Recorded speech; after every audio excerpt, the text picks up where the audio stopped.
Hey folks, I'm Dennis. Thanks for watching my video. Today I'm going to show you how to change the interior cabin filter for a 2022 Toyota Rav4. It'll be the same procedure for a 2019 to a 2025. Thanks, let's get started. First thing you need to do is open the passenger side door. The cabin filter is behind the glove box. Okay, next thing is to open the glove box.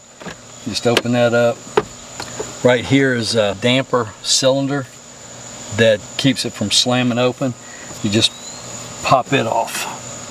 You just pull it out this way and then it pops off. And then there's a catch here and over on this side. You just squeeze the glove box together. Make sure you take all your stuff out of your glove box because it'll dump it out.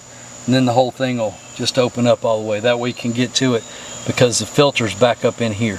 You're going to need a new filter. I will leave links below for replacement cabin filters. Once you got your glove box open, here's your cover for your filter, and it's got just a couple of ears on each end of it that hold it in.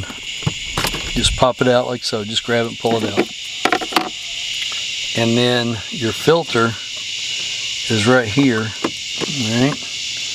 You just slide that out so it sets in this frame. I'm not going to take it out of the frame quite yet because I want to get the new filter out. Make sure it's the right one first of all.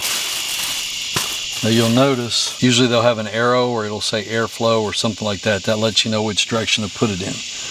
On most, not on all cars, but on most cars, the airflow's down anyway because what it's doing is it's pulling air from up top through the filter and then into the fan and then distributes to the rest of the car.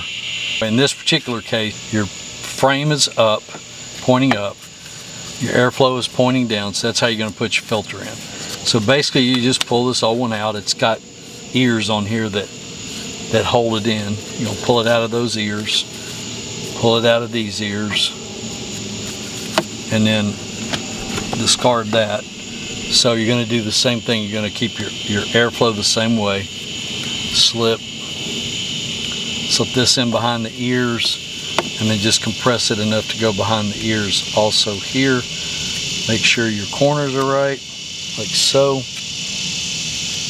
That one wanted to get bound up just a little bit. Make sure that's in there good and flat. Make sure your up arrow on your frame is pointing up and then put it back in. All right. You just push it in there till it latches. Make sure that you got your cover. Your cover's got the same thing. It's got an up on it. It's got a couple of pins that line up with the frame that we just put in. So you make sure those are lined up. And then snap it in place. So it doesn't have a super positive snap, but once it's in there in place, it's all right. Take your glove box. Make sure you don't get that damper cylinder in a bind. Squeeze in both sides and push up where it stops and then pop your damper back on. Put all your stuff back in your glove box. And you're done. Now your cabin ought to smell much better. Thanks for watching, folks. Give me a thumbs up if you would and subscribe below. The links for cabin filters will be below also in the description. Hope to see you back soon. Take care. God bless you.